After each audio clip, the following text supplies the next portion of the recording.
la légende du football ne cesse de captiver son public.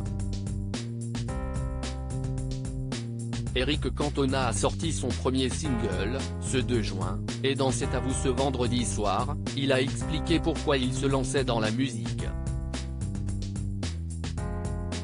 Eric Cantona, l'icône légendaire du football, se dévoile sous un nouveau jour.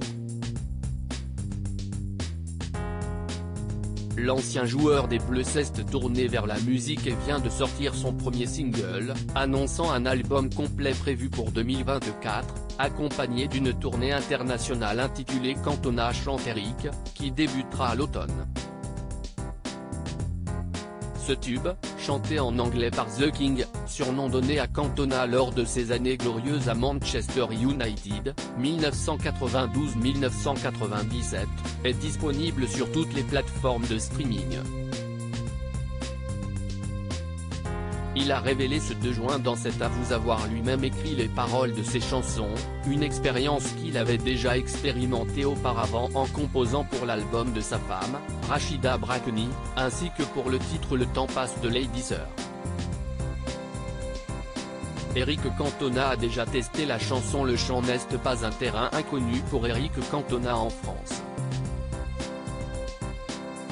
Sa voix a déjà été entendue au sein du groupe Dionysos, ainsi que dans des chansons de Bernard Lavilliers ou de Rachid Taha. Cependant, jusqu'à présent, il s'était principalement consacré au cinéma et à la télévision. Sa performance dans le film Looking for Eric, où il joue son propre rôle et qui a été réalisé par Ken Loach, est l'un des points forts de sa filmographie bien remplie. Récemment, l'ancien footballeur a également fait parler de lui grâce au téléfilm diffusé sur TF1 Le Colosse aux pieds d'argile, dans lequel il incarne un personnage principal inspiré du parcours de l'ancien rugbyman Sébastien Bouey, qui a été victime d'un viol à l'adolescence. Eric Cantona, quand on a un rêve, faut qu'il soit grand. En fait, je suis en recherche d'adrénaline. La tournée d'Eric Cantona débutera logiquement à Manchester, la ville qu'il a consacrée roi du football. Sa tournée passera ensuite par l'Irlande, la Suisse et la France, pour le plus grand plaisir de ses fans. Et si la star âgée de 57 ans sera d'abord sur scène avant même de sortir son album, CIST pour une raison bien particulière, comme il l'a expliqué sur France 5.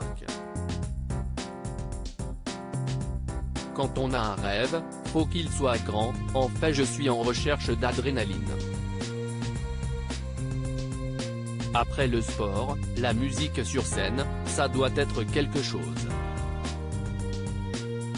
Au départ je l'ai fait pour ça, pour l'adrénaline dont je parle, mais on m'a dit si tu veux que les gens ils viennent faut quand même sortir 1 ou 2 morceaux.